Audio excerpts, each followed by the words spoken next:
uniformly accelerated motion.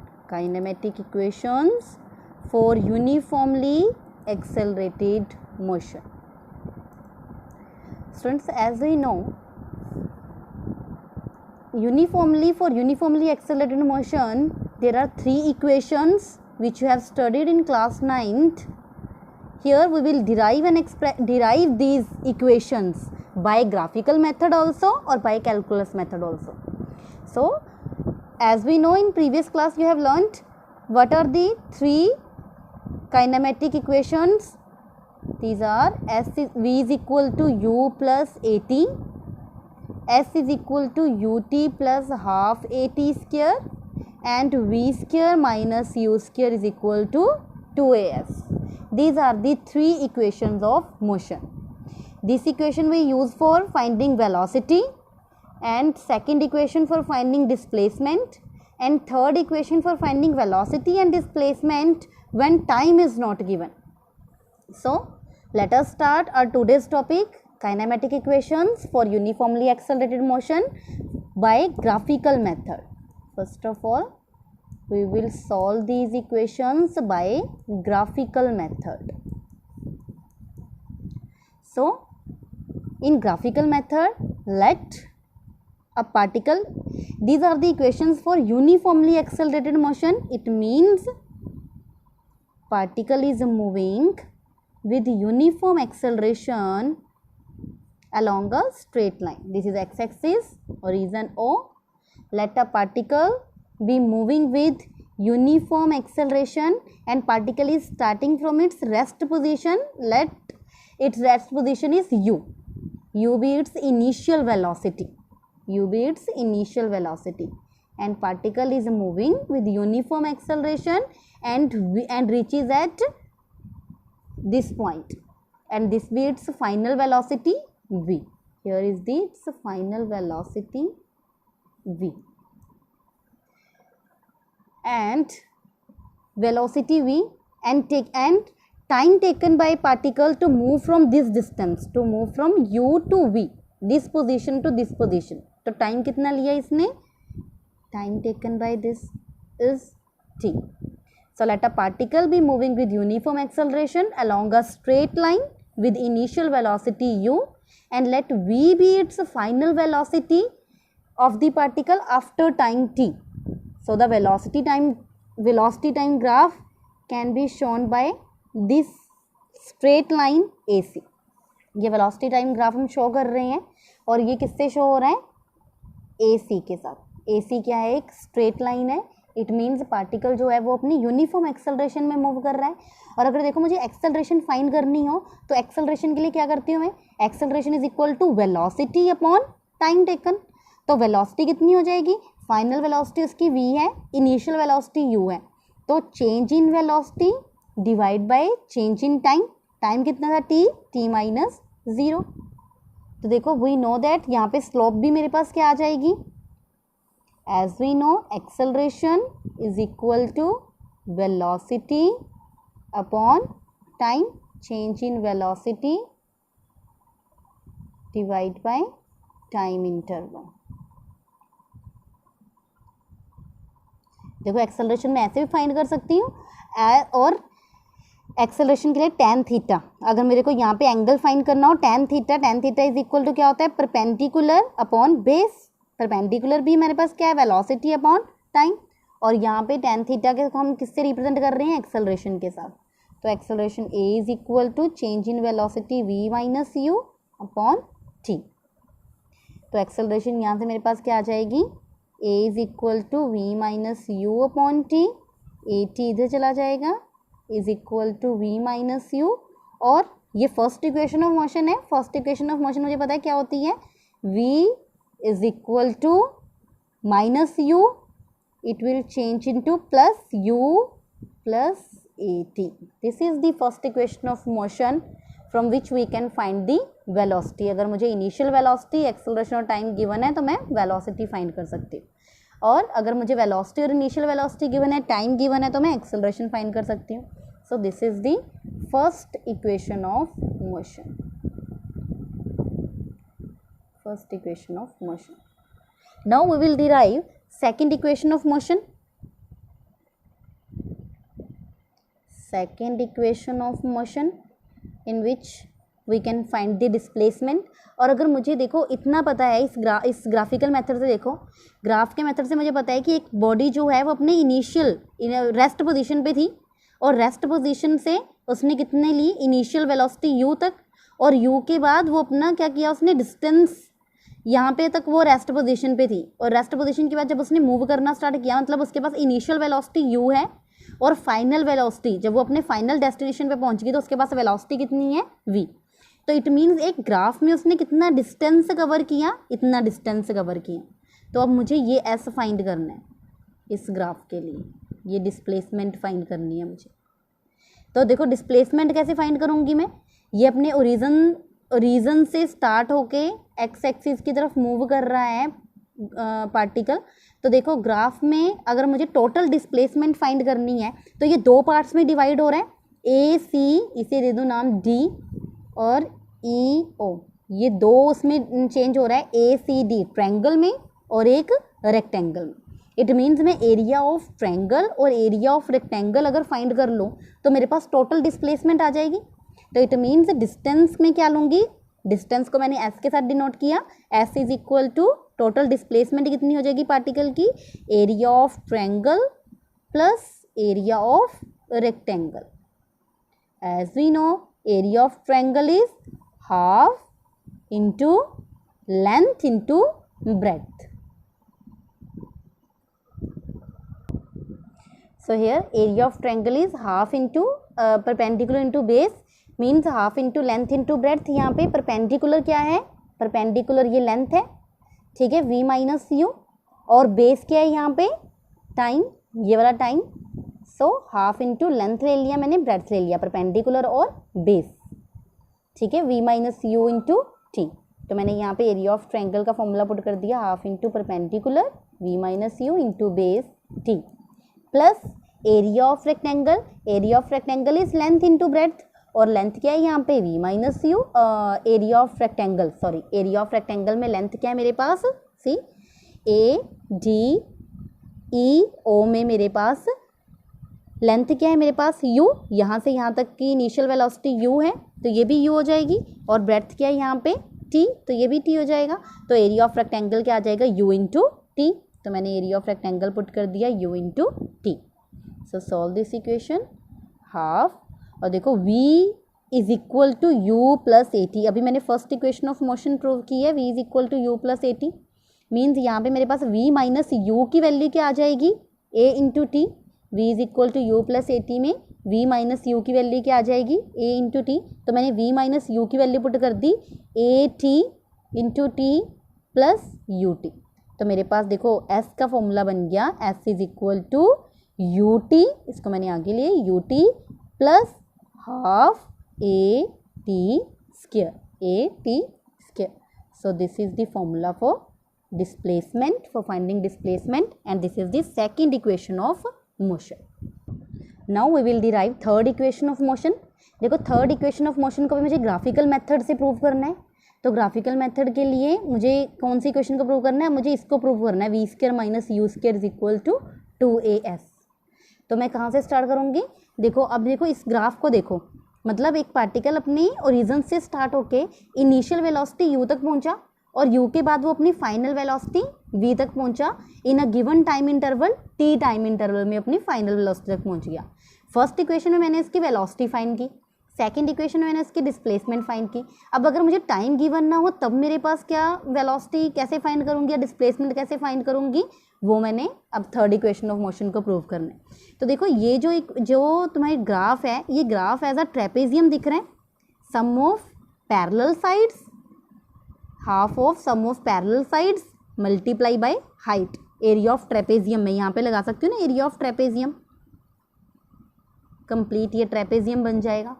तो मैं यहाँ पे लिख सकती हूँ एस, टोटल डिस्टेंस जो मेरे पास एस जो है, सॉरी एरिया जो है वो मैं कैसे लिख सकती हूँ, half into sum of parallel sides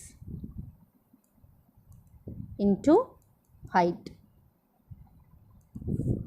तो इट मीन्स इसके अंदर का पूरा एरिया ऑफ ट्रेपेजियम लगाऊंगी तो टोटल डिस्प्लेसमेंट ही आ जाएगी, तो इसलिए मैंने एस के साथ लिख लिया, S is equal to half into sum of parallel sides multiply by height. Half into sum of parallel sides क्या है, देखो sum of parallel sides, sum of parallel sides ये मेरे पास कितना है, सम ऑफ पैरेलल साइड्स में ये u है और ये टोटल क्या है v है, तो मेरे पास क्या बन जाएगा सम ऑफ पैरेलल साइड्स। तो ये मेरे पास क्या है, यहाँ से लेके यहाँ तक का सम ऑफ पैरेलल साइड्स ये u है और यहाँ से यहाँ तक का डिस्टेंस मेरे पास क्या है v minus U plus U V बन जाएगा। तो यहाँ पे सम ऑफ पैरेलल साइड्स से आ जाएंगी v plus you into sum of parallel sides into height. Height में मेरे पास क्या है ये हाइट, और हाइट किसको शो कर रही है टाइम इंटरवल को, तो यहाँ पे मेरे पास क्या आ जाएगा t माइनस 0, t के साथ डिनोट कर दूँगी इसको, half into v plus you into t. तो S is equal to half into v plus you into t. और t के लिए देखो मैंने फर्स्ट इक्वेशन ऑफ मोशन में प्रूव किया है v is equal to you plus A t, और इसको मैं लिख सकती हूँ v minus u is equal to a into t. और यहाँ से अगर मुझे t यहाँ पे चाहिए ही नहीं तो मैं t की वैल्यू यहाँ पे पुट कर सकती हूँ v minus U upon A is equal to T. It means मैंने t की वैल्यू यहाँ पे पुट कर दी v minus U upon A, और मेरे पास ये क्या इक्वेशन बन जाएगी 1/2a इधर आ जाएगा, a plus b a minus b, यहाँ पे क्या लग जाएगा a square minus b square, a plus b a minus b a square minus b square, और ये इधर चला जाएगा v square minus you square is equal to 2as। तो मेरे पास third equation of motion prove होगी by graphical method, by taking area of trapezium we can solve this equation v square minus you square is equal to 2as. So these are the equations of motion, uniformly accelerated motion by graphical method, v is equal to u plus at, and second equation of motion s is equal to ut plus half at square, and third equation of motion v square minus u square is equal to 2as. Now we will solve these three equations by calculus method, और calculus method को हम integration method भी बोलते हैं, also by integration method और by calculus method. Now we will derive these equations of motion by using method of integration और by calculus method. Calculus method और integration method is same, ठीक है। तो integration method लिखा हो exam में, चाहे कैलकुलस मेथड लिखा हो, तो तुम्हें सेम उससे मेथड से सॉल्व करके आनी है इक्वेशंस ऑफ मोशंस। तो देखो अब हम equations of motion, kinematic equations और यूनिफॉर्मली एक्सेलरेटेड मोशन के लिए बोल रहे हैं। Uniformly accelerated motion it means constant acceleration है, ठीक है। तो हम क्या बोलेंगे, let a particle moving with a constant acceleration, particle moving with a constant और यूनिफॉर्मली एक्सेलरेशन, कांस्टेंट और uniform acceleration A along a straight line, along a straight line with initial velocity u, with initial velocity u, and let u be, v be the final velocity, u be its initial velocity and v be the final velocity of particle after time t. एक time interval के बाद उसकी velocity क्या है, v velocity है, u velocity से change होके। अब मुझे क्या करना है, फर्स्ट वेलोसिटी के लिए फर्स्ट इक्वेशन ऑफ मोशन मुझे प्रूव करनी है पहले, फर्स्ट इक्वेशन ऑफ मोशन। और फर्स्ट इक्वेशन ऑफ मोशन के लिए as we know acceleration can be written as acceleration, instantaneous acceleration कैसे लिखते हैं हम, a is equal to dv by dt, change in velocity over a given time interval, और dv यहाँ से क्या आ जाएगा, dv is equal to a dt। अब देखो इसको इंटीग्रेशन मेथड इसलिए बोला गया क्योंकि यहाँ पे इंटीग्रेशन होनी है सारी, और a क्या है यहाँ पे, एक्सेलरेशन हम क्या ले रहे हैं, कांस्टेंट ले रहे हैं, तो इंटीग्रेशन से आउटसाइड जो भी कांस्टेंट टर्म होती हैं वो आउटसाइड आ जाती हैं, चाहे डेरिवेटिव में हो चाहे इंटीग्रेशन में हो। So now we will take integration on both side, on integrating both sides. Integrate करना है, देखो मैंने इधर भी इंटीग्रेशन डाल दिया, dv is equal to integration, acceleration constant है तो इंटीग्रेशन दे बाहर, और किसी देखो टाइम इंटरवल के बीच में हो रहा है क्योंकि मैंने बोला है let a particle moving with the constant uniform acceleration a along a straight line with initial velocity u, मतलब पार्टिकल अपनी इनिशियल वेलोसिटी u पे था और उस टाइम पे टाइम कौन सा है, जीरो इंटरवल पे, time t is equal to zero interval पे उसके पास इनिशियल वेलोसिटी u है, और जैसे जैसे टाइम बढ़ता गया तो उसकी वेलोसिटी भी चेंज होती गई, u से v होती गई।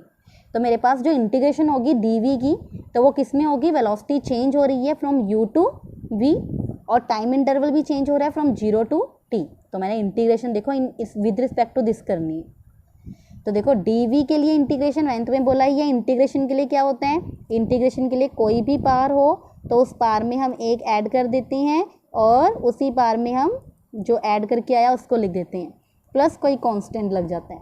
और अगर इंटीग्रेशन मेरे पास किसी कांस्टेंट जैसे इंटीग्रेशन के साथ डेरिवेटिव हो, तो हमारे पास जो डेरिवेटिव और इंटीग्रेशन कैंसिल हो जाते हैं, हमारे पास वही टर्म लेफ्ट रह जाती है। तो देखो यहाँ पे dv की इंटीग्रेशन हो रही है, d मीन्स डेरिवेटिव भी है इंटीग्रेशन के साथ, तो यहाँ पे मैं किसके साथ रह जाऊँगी, सिर्फ v के साथ, u to v is equal to a। और यहाँ पे dt की इंटीग्रेशन क्या हो जाएगी, टाइम सिर्फ t रह जाएगा मेरे पास, 0 टू t। अब देखो हम लिमिट्स कैसे पुट करते हैं, इनकी लिमिट्स है कि टाइम जो वेलोसिटी थी वो सिर्फ इतने के बीच में है, u टू v। अब मैंने लिमिट्स पुट करनी है इनकी, तो लिमिट्स कैसे पुट करती हैं, अपर लिमिट पहले पुट करती हैं उसी वैल्यू में, पहले अपर लिमिट पुट करती हैं माइनस लोअर लिमिट। तो अपर लिमिट क्या है v, अब मैंने इसमें क्या पुट कर दिया, v पुट कर दिया, v में देखो v पुट करेंगे तो v रह जाएगा, माइनस करते हैं हम फिर लोअर लिमिट। अब v की जगह पे मुझे क्या पुट करना है, u पुट करना है, तो ये क्या बन जाएगा, v minus u is equal to a। फिर से अपर लिमिट, t की जगह पे t पुट किया तो t रह जाएगा, माइनस लोअर लिमिट, अब t की जगह पे लोअर लिमिट क्या है, 0, अब t की जगह पे 0 रखो तो ये 0 हो जाएगा। तो मेरे पास क्या बन गया, v minus u is equal to a t। तो v इज इक्वल टू क्या बन जाएगा, माइनस इधर आके क्या हो जाएंगे, plus u plus a t। This is the first equation of motion. ठीक है, डेरिवेटिव के देखो इंटीग्रेशन दोबारा समझ लेना। इंटीग्रेशन के लिए जब भी हम इंटीग्रेशन में और डेरिवेटिव दोनों इकट्ठे आए तो इंटीग्रेशन और डेरिवेटिव एक दूसरे को कैंसिल आउट कर देते हैं। तो इसीलिए मेरे पास जहाँ पे dv की इंटीग्रेशन थी वहाँ पे मैं v के साथ रहेगी, और जहाँ पे dt की इंटीग्रेशन थी वहाँ पे t के साथ रहेगी। ठीक है, फिर मैंने क्या किया, लिमिट्स पुट कर दी। Now we will derive second equation of motion.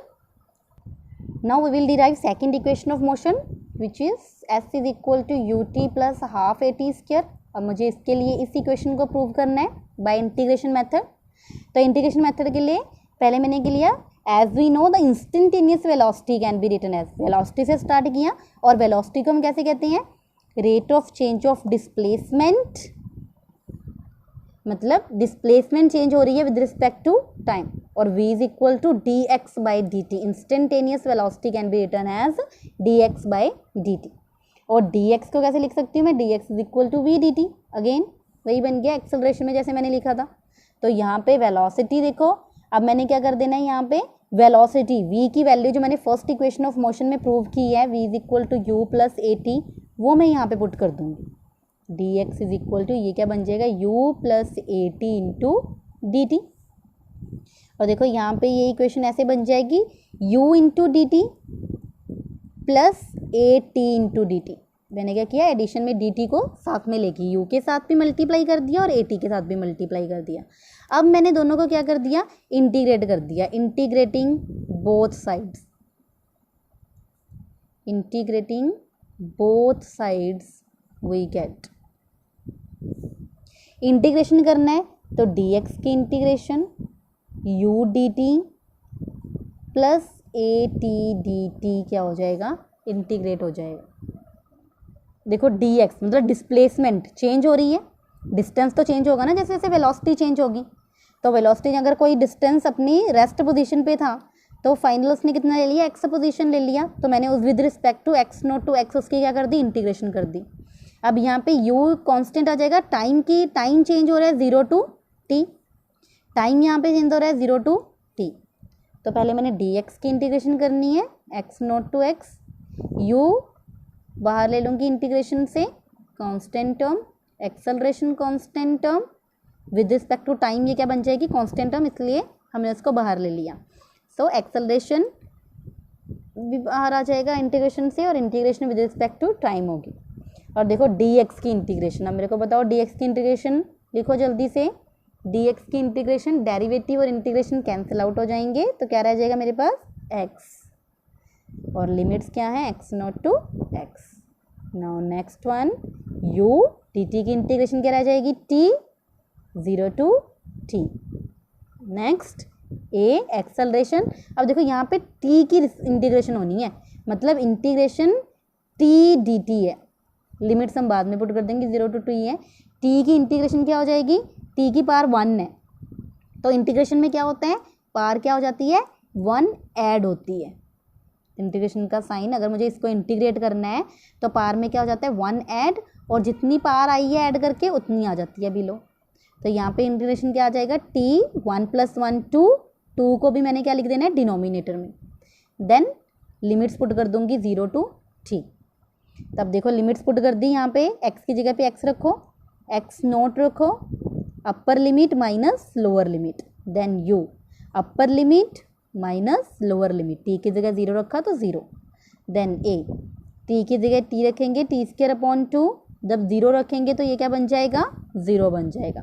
x minus x naught is distance, इसको मैंने मान लिया s is equal to ut, और ये u 0 बन जाएगा, प्लस हाफ at²। ये मेरी क्या है सेकेंड इक्वेशन ऑफ मोशन यहाँ पे प्रूव हो गई। सो this is the second equation of motion, जिसमें हम वेलोसिटी से स्टार्ट करेंगे। इंस्टेंटेनियस वेलोसिटी क्या होती है उसका फॉर्मूला अप्लाई करेंगे dx/dt, फिर उसकी वैल्यूज पुट करके फर्स्ट इक्वेशन ऑफ मोशन से वैल्यू पुट करके बोथ साइड्स इंटीग्रेशन। और इंटीग्रेशन का आपको ध्यान रखना है, इंटीग्रेशन के फॉर्मूलाज लर्न कर लो कैसे हम इंटीग्रेट करते हैं इक्वेशंस को, और डेरिवेटिव और इंटीग्रेशन कैंसिल हो जाएंगे और हमारे पास लास्ट में इक्वेशन बन जाएगी s is equal to ut plus half at²। Now we will derive the third equation of motion, और थर्ड इक्वेशन मोशन के लिए मेरे को दोनों एक्सेलरेशन का फॉर्मूला भी, acceleration is equal to dv/dt भी चाहिए, and v velocity is equal to dx/dt भी। दोनों इक्वेशंस लिख लेंगे एक्सेलरेशन के लिए भी और वेलोसिटी के लिए भी, और फिर हम दोनों को क्या कर देंगे डिवाइड कर देंगे, डिवाइड 1/2। देखो डिवाइड करेंगे तो a/v बन जाएगा is equal to dv/dt upon dx/dt, यही बन जाएगा ना। देखो मैंने डिवाइड कर दिया इसी को इसके साथ, और इसकी राइट हैंड साइड वाली टर्म को राइट हैंड साइड वाली टर्म के साथ, तो dt कैंसिल हो जाएगा, तो मेरे पास क्या आ जाएगा a/v is equal to dv/dx। और मेरे पास जब मैं क्रॉस मल्टीप्लाई कर दूंगी तो क्रॉस मल्टीप्लाई करके क्या बन जाएगा v dv is equal to a dx। अब मैं इसको क्या कर दूंगी integrate, v dv is equal to a dx को मैं क्या कर दूंगी integrating both sides, integrating both sides. These equations are very important, so आपको बार बार इन इक्वेशंस को प्रैक्टिस करना है फॉर ग्राफिकल मेथड के लिए भी और कैलकुलस मेथड के लिए भी।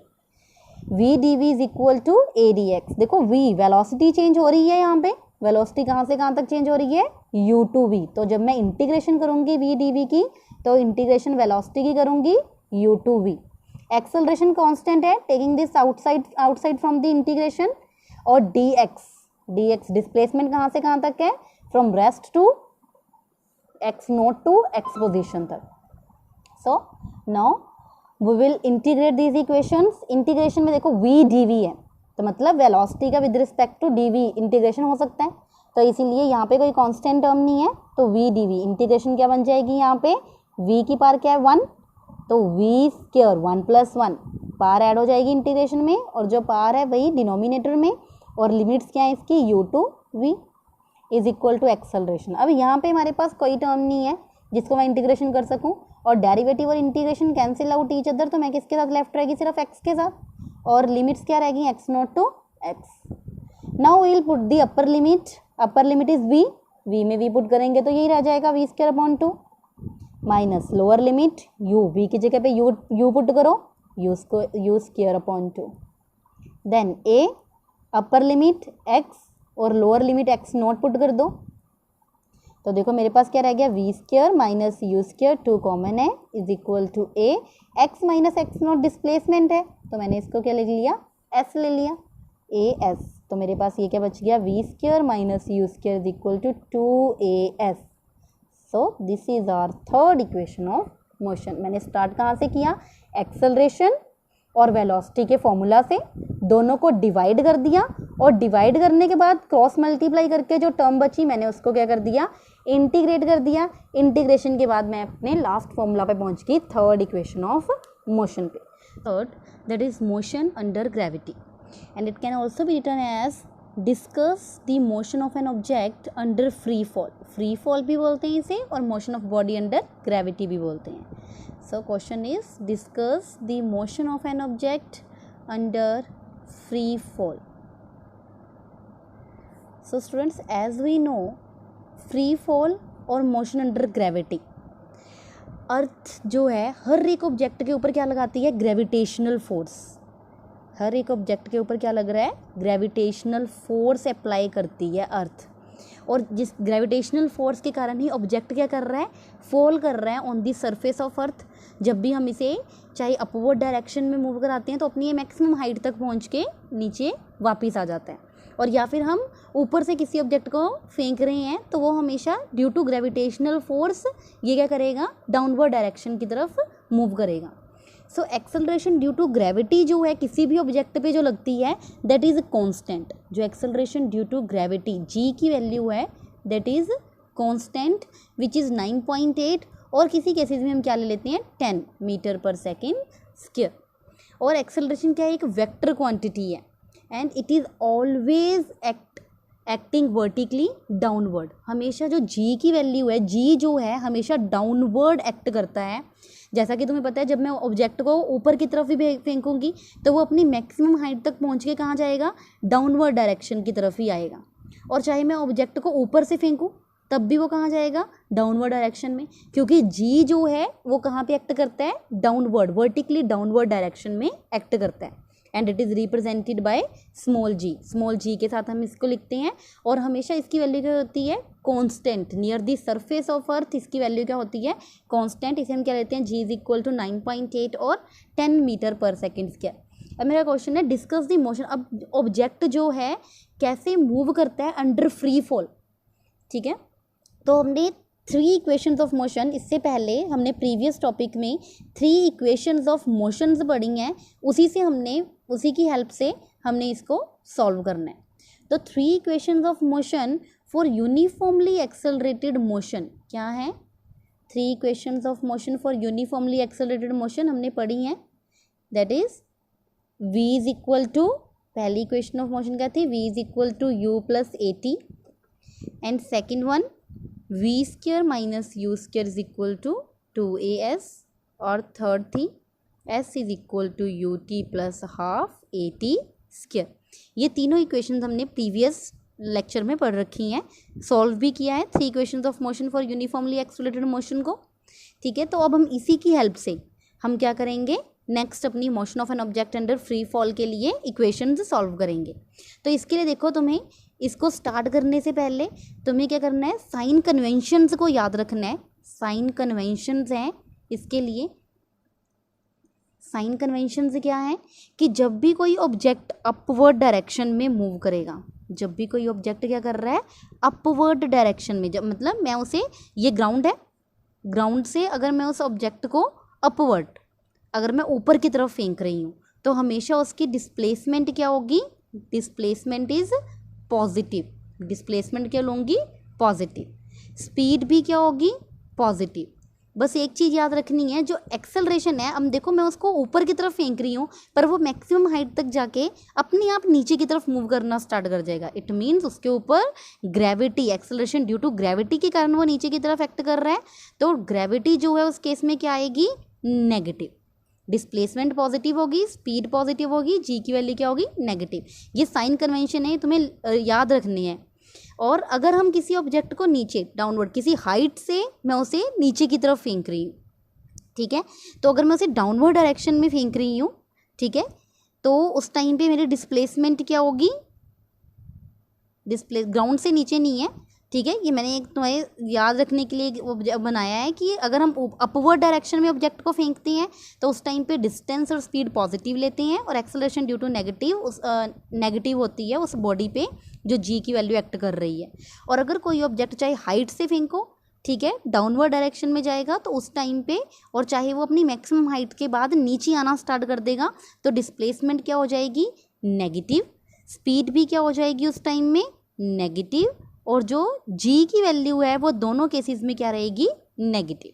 ठीक है, क्योंकि देखो वो अब ऑब्जेक्ट जो है वो अपवर्ड हाइट से नीचे की तरफ आना स्टार्ट हो गया।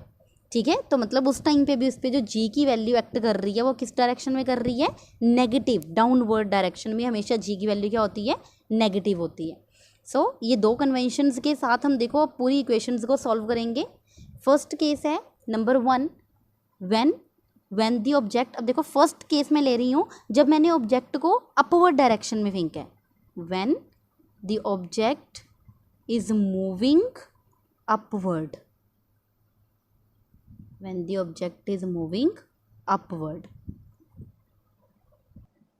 फर्स्ट केस में जब ऑब्जेक्ट अपवर्ड मूव कर रहा है तब उसके लिए देखो मुझे क्या क्या फाइंड करना है, उसके लिए मुझे मैक्सिमम हाइट, ऑब्जेक्ट की मैक्सिमम हाइट क्या होगी, कितनी मैक्सिमम हाइट तक पहुंच के वो डाउनवर्ड मूव करना स्टार्ट कर देगा।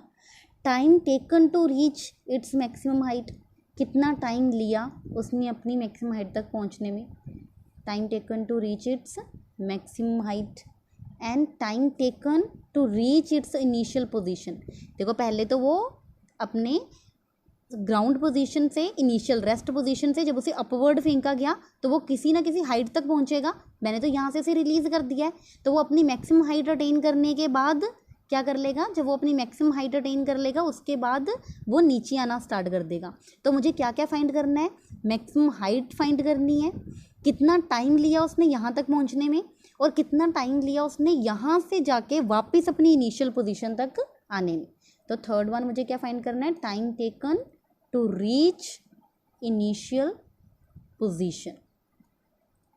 Let us consider an object is thrown vertically upward with an initial velocity u. An object is thrown vertically upward with an initial velocity u. At time t is equal to 0 पे एक object को throw किया गया upward पे, ठीक है, initial velocity u है and अब देखो जब वो ऊपर की तरफ अपवर्ड मूव कर रहा है then acceleration due to gravity जो है हमेशा डाउनवर्ड एक्ट करेगी। वेलोसिटी ऊपर की तरफ है and acceleration due to gravity is downward and hence it is directed opposite to the initial velocity. It means object को मैंने ऊपर फेंका है, वेलोसिटी ऊपर की तरफ है, इनिशियल वेलोसिटी u और एक्सेलरेशन ड्यू टू ग्रेविटी क्या है, डाउनवर्ड, एक दूसरे के अपोजिट डायरेक्शन में है। तो अगर एक दूसरे के अपोजिट डायरेक्शन में होंगे ये, तो इट मीन्स मोशन क्या होगा, रिटार्ड हो जाएगा, मतलब उसमें क्या आ जाएगी, वेलोसिटी उसकी धीरे धीरे ऊपर जाते जाते कम हो जाएगी और एक मैक्सिमम हाइट पे पहुंच के उसकी वेलोसिटी क्या हो जाएगी, एक टाइम पे 0। इट मीन्स वो रेस्ट पोजीशन पे आ गया। इनिशियली वो ऑब्जेक्ट u वेलोसिटी के साथ मूव कर रहा था, फाइनल वेलोसिटी जब वो अपनी मैक्सिमम हाइट पे पहुंच गया, जब उसकी मैक्सिमम हाइट है उस पे पहुंच गया, तो उस टाइम पे उसकी वेलोसिटी क्या होगी, 0। इट मीन्स ऑब्जेक्ट किस पोजीशन में आ गया, अब रेस्ट पोजीशन में। इस टाइम पे कितनी, अब मैंने लेट मान लिया है इसको, लेट हाइट इज़ h, ठीक है, जो मैक्सिमम हाइट है उसको मैंने एज्यूम कर लिया कि h है, ठीक है। तो एक पोजीशन पे जाके ऑब्जेक्ट क्या आ गया, अपनी रेस्ट पोजीशन पे, उस टाइम पे फाइनल वेलोसिटी क्या होगी, 0 होगी। तो उस टाइम पे हमने क्या कंसीडर करना है, अब मुझे देखो इतना, जब यहाँ से स्टार्ट करके वो अपनी मैक्सिमम हाइट तक पहुँचा तो उसे कितना टाइम लगा to reach its maximum height, मैं अभी वो फाइंड कर रही हूँ, ठीक है। तो let us consider the time interval.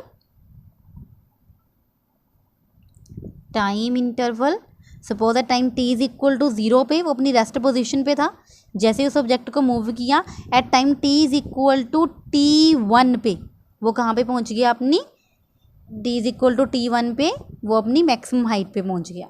तो let us consider the time interval when the particle starts from O and reaches the highest point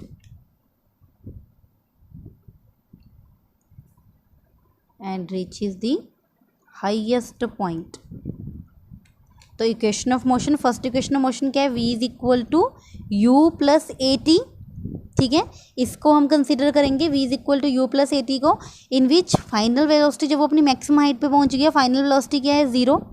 initial velocity u और initial velocity according to sign conventions initial velocity u upward direction में लग रही है, तो इसलिए u क्या हो जाएगा पॉजिटिव, और एक्सेलरेशन ड्यू टू ग्रेविटी क्या हो जाएगी नेगेटिव। हाइट क्या हो जाएगी पॉजिटिव। हाइट इसमें हमने लेनी नहीं है, पर हमें पता होना चाहिए कि डिस्टेंस जो अपवर्ड डायरेक्शन में velocity positive, acceleration due to gravity negative and height जो है वो भी किस में होगी पॉजिटिव में। तो velocity final velocity 0, initial velocity u and acceleration due to gravity -g, और टाइम जब वो अपनी मैक्सिमम हाइट पे पहुंच गया तो टाइम क्या है t1। तो हमारे पास यहाँ पे देखो वैल्यू क्या आ गई मेरे पास u -gt1 is equal to 0, then u is equal to g into t1 and t1 is equal to u upon g। It means the time taken to reach its maximum height, ठीक है, time taken to reach its maximum height is t1 is equal to u upon g। ये हमने find कर लिया t1 is equal to u upon g। Now हम अब second case consider करेंगे जिसमें हमें मैक्सिमम हाइट फाइंड करनी है। लेट मैक्सिमम हाइट क्या है h, maximum height be h। It means जो डिस्टेंस हो जाएगा मेरे पास टोटल डिस्टेंस वो किसके इक्वल टू हो जाएगा h के इक्वल टू। तो मैं second equation of motion consider करूँगी v² minus u² is equal to 2as। तो v तो तुम्हें पता है कितना है 0, मैक्सिमम हाइट पे पहुँच के उसकी फाइनल वेलोसिटी क्या हो गई 0। Initially u² is equal to 2a acceleration due to gravity acting downward, so it will be taken as negative, and s is h। s को मैंने क्या लिया है डिस्टेंस जो है मैंने h के साथ हाइट शो कर रखी है। तो मेरे पास यहाँ पे देखो क्या आ जाएगा -u² is equal to -2gh, minus cancel, तो maximum height h is equal to किसके इक्वल टू आ जाएगी u² upon 2g। It means h is equal to u² upon 2g। This is the maximum height to maximum height है sorry ये। Next one is next जो मुझे find करना है time taken to reach its initial position. देखो एक particle अपने origin से स्टार्ट हुआ, मतलब ग्राउंड से जब मैंने उसे अपवर्ड की तरफ फेंका तो अपवर्ड जाके अपनी मैक्सिमम हाइट तक पहुंचेगा, और मैक्सिमम हाइट तक पहुंचने के बाद वो कहाँ आएगा वापस ग्राउंड पे आएगा, ठीक है। तो इसने यहाँ से जाके यहाँ तक कितना टाइम लिया t is equal to t1, और दोबारा देखो यहीं से स्टार्ट हुआ, फिर से उसके लिए इनिशियल वेलोसिटी यहाँ से स्टार्ट हो जाएगी। जब वो v0 हो गया देन इनिशियल वेलोसिटी u हो जाएगा, और फिर से वो कहाँ आ गया अपनी ग्राउंड रेस्ट पोजीशन पे पहुँच गया। तो इस टाइम पे यहाँ से इनिशियली था, इनिशियल से फाइनल पोजीशन पे पहुँचा, देन जब अब यहाँ से जाएगा फिर ये इसकी इनिशियल पोजीशन बन जाएगी, तो फिर वो फाइनल पोजीशन फिर से वो रेस्ट पोजीशन पे आ जाएगा। तो इट मीन्स यहाँ से लेके यहाँ तक का टाइम t, और यहाँ से लेके यहाँ तक का टाइम भी देखो सेम ही होगा ना t। ग्राउंड से मैक्सिमम हाइट तक पहुंचा एंड देन मैक्सिमम हाइट से ग्राउंड तक पहुंचेगा, तो टाइम अगर यहाँ से यहाँ तक जाने के लिए t लगा है तो यहाँ से यहाँ तक वापस आने में भी क्या लगेगा t टाइम लगेगा। Then total time taken by the particle to reach its initial position is 2 into t, और t तो हमने फाइंड कर रखा है that is u upon g। तो इट मीन्स टोटल टाइम किसके इक्वल टू आ जाएगा मेरे पास 2u अपॉन g। तो यही हमें फाइंड करना था कि जब हम ऑब्जेक्ट को if a body is thrown vertically upward with initial speed u, then हमें फाइंड करना है time taken by the particle, maximum height and total time taken by the particle to reach its initial position. Now the next case is, first case में हमने object को upward फेंका है, next case में हम क्या करेंगे किसी ऑब्जेक्ट को एक रेस्ट पोजीशन से अपवर्ड पोजीशन से रेस्ट, जहाँ पे ऑब्जेक्ट रेस्ट पोजीशन पे है वहाँ से हम किसी हाइट से हम ऑब्जेक्ट को ग्राउंड पे फेंकेंगे। तब हमारे पास क्या टाइम टेकन आएगा, क्या वेलोसिटी आएगी, और मैक्सिमम हाइट क्या है, मैक्सिमम हाइट नहीं वेलोसिटी क्या अटेंड की ऑब्जेक्ट ने, और कितना उसने टाइम लिया नीचे पहुँचने के लिए ग्राउंड तक पहुँचने के लिए, ठीक है। तो second one is when object is released from rest at certain height from the earth surface। Next case ये रहेगा from the earth surface। जो इसके फॉर्मूलाज हम डिराइव कर रहे हैं इसके साथ के हमारे पास न्यूमेरिकल्स आते हैं, तो आपको इन फॉर्मूलाज के साथ के न्यूमेरिकल्स भी सॉल्व करने हैं। So first of all let us consider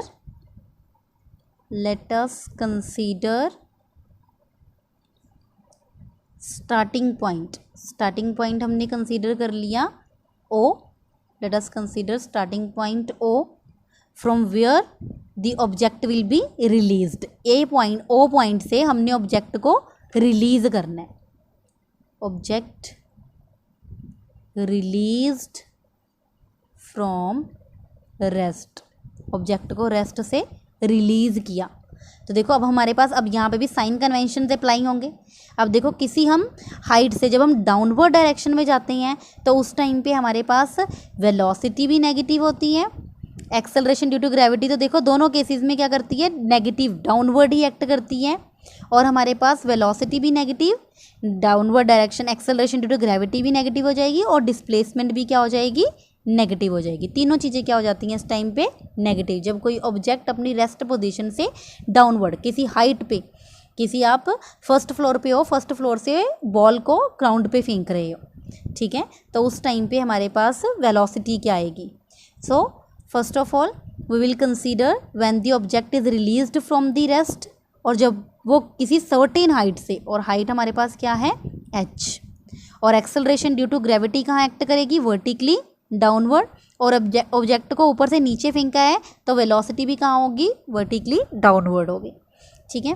तो ग्राउंड पे फेंका गया ऑब्जेक्ट को, तो फर्स्ट ऑफ ऑल हमने क्या फाइंड करनी है, velocity attained by the object using first equation of motion. पहले मैं क्या कर रही हूँ, using first equation of motion v is equal to u plus A t. जिस टाइम पे देखो अब हमने ऑब्जेक्ट को रिलीज़ किया फ्रॉम रेस्ट से रिलीज़ किया है, तो इट मीन्स यहाँ पे इनिशियल वेलोसिटी क्या हो जाएगी, 0, और उसके पास कोई ना कोई वेलोसिटी होगी जिसके साथ वो कहाँ पे आएगा, नीचे ग्राउंड पे आएगा। तो हमने इनिशियल वेलोसिटी को क्या लिया, 0, और final velocity v is negative -v हो जाएगा, क्योंकि वेलोसिटी क्या हो रही है धीरे धीरे, क्योंकि ऑब्जेक्ट नीचे जा रहा है। तो अकॉर्डिंग टू साइन कन्वेंशन जब ऑब्जेक्ट डाउनवर्ड डायरेक्शन में जाएगा तो उस टाइम पे वेलोसिटी क्या हो जाएगी, negative. u is 0, then acceleration a की वैल्यू क्या हो जाएगी, negative, acting vertically downward, and time is t, ठीक है। तो यहाँ पे क्या आ जाएगा, -v is equal to -g into t, और हमारे पास v किसके इक्वल टू आ जाएगा, g इंटू टी। v की वैल्यू आ गई, इस वेलोसिटी के साथ ऑब्जेक्ट क्या करेगा, वर्टिकली डाउनवर्ड मूव करेगा। Now let the maximum height be h, let the maximum height be h, it means total जो डिस्टेंस है उसको मैंने क्या मान लिया, h के साथ डिनोट कर लिया। Then according to second equation of motion v square minus u square is equal to 2as, तो इनिशियल वेलोसिटी तो उसके पास क्या है, 0, ऑब्जेक्ट रेस्ट पे है, तो रेस्ट से ऑब्जेक्ट डाउनवर्ड मूव कर रहा है, तो इस टाइम पे इसके पास वेलोसिटी होगी v square minus u, 0 is equal to, देखो नेगेटिव में आना था तो स्क्वायर है तो इसलिए वो क्या बन गया, positive. Then 2 acceleration due to gravity is -g, and distance s जो है, डिस्टेंस भी किस में आएगा, डाउनवर्ड डायरेक्शन में, नेगेटिव में। तो मेरे पास क्या आ जाएगा, v square is equal to 2gh। Thus velocity क्या आ जाएगी मेरे पास, इन दी फॉर्म ऑफ, ये देखो ये वाली वेलोसिटी जो आई है मेरे पास g into T in the form of time I है, ठीक है। टाइम के साथ हम कैसे वेलोसिटी को फाइंड कर सकते हैं, g इंटू टी के फॉर्मूले के साथ, और अगर मैं इसे हाइट के साथ मुझे फाइंड करना हो वेलोसिटी को, तो v square is equal to 2gh और v is equal to √2gh। Thus velocity can also be written in the term of, height की टर्म में भी हम फाइंड कर सकते हैं। अगर हमें न्यूमेरिकल में हाइट के साथ दिया होगा तो हम हाइट के साथ वेलोसिटी फाइंड करेंगे, अगर टाइम गिवन होगा तो हम टाइम के साथ वेलोसिटी फाइंड करेंगे। Now this is the velocity, और अगर अब मुझे टाइम कितना ऑब्जेक्ट ने लिया अपने रेस्ट पोजीशन से ग्राउंड तक आने में, तो time taken by the particle यहीं से आ जाएगा, v is equal to g into t में वेलोसिटी फाइंड हो जाएगी। और अगर हमें वेलोसिटी और एक्सेलरेशन ड्यू टू ग्रेविटी तो कांस्टेंट है, अगर हमें ये पता हो तो हम t फाइंड कर सकते हैं। तो हम इसी फॉर्मूले से फाइंड कर सकते हैं time taken by an object, that is t is equal to v upon g। So this is the time taken by an object.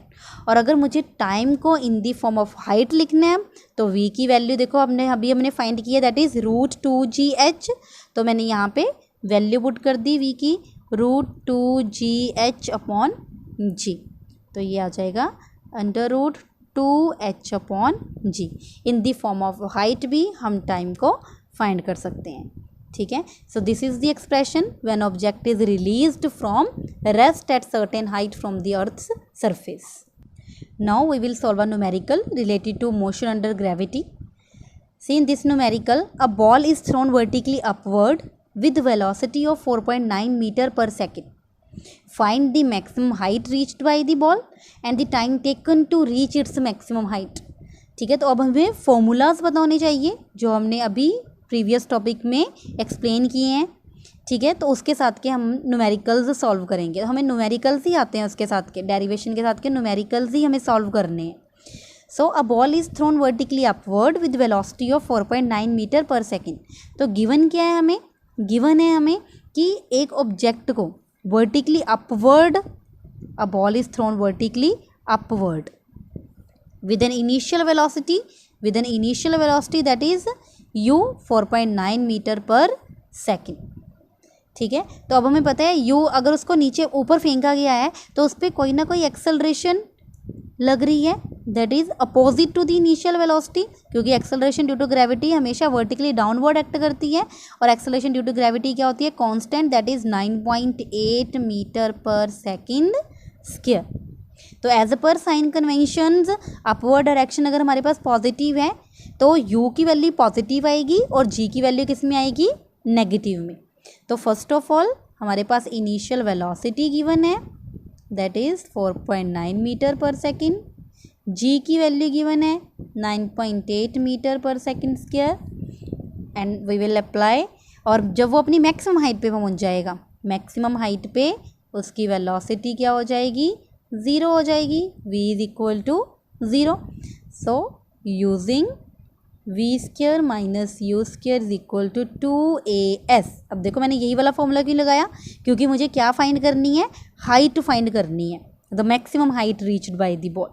तो v square is 0, u square क्या है मेरे पास? 4.9 square is equal to 2। Acceleration due to gravity negative आएगी, -9.8। S is, यही तो मुझे find करना है, दैट इज़ एच। एस को मैंने एच के साथ लिख लिया और हमारे पास यहाँ पे क्या बन जाएगा? 4.9 into 4.9 negative is equal to 2 into 9.8 into h. Minus में है तो ये माइनस माइनस कैंसिल हो जाएगा और एच की वैल्यू क्या आ जाएगी? 4.9 डिवाइड 2 इंटू 9.8। और जब आप इसे सॉल्व करोगे तो आपके पास आएगा 1.225 मीटर। तो इट मीन्स जब हम किसी बॉल को अपवर्ड थ्रो कर रहे हैं with the velocity of 4.9 metre per second तो उसकी मैक्सिमम हाइट कहाँ तक होगी? 1.225 मीटर तक। उसके बाद वो कहाँ जाएगा? डाउनवर्ड डायरेक्शन में। अब नेक्स्ट में मुझे क्या फाइंड करना है? Time taken to reach maximum height. कितना टाइम लिया उसने अपनी रेस्ट पोजीशन से मैक्सिमम हाइट तक पहुँचने में। तो फर्स्ट केस हमने सॉल्व कर लिया। सेकंड केस में हम इक्वेशन अप्लाई करेंगे, v is equal to u plus A t. v is 0, u is 4.9, a negative minus 9.8 into t. T मुझे फाइंड करना है, तो 4.9 is equal to 9.8 into t और t is equal to 4.9 divide by 9.8, that is 0.5 second. तो time किसके equal to आ गया? 0.5 second में वो अपनी मैक्सिमम हाइट तक पहुंच चुका था ऑब्जेक्ट।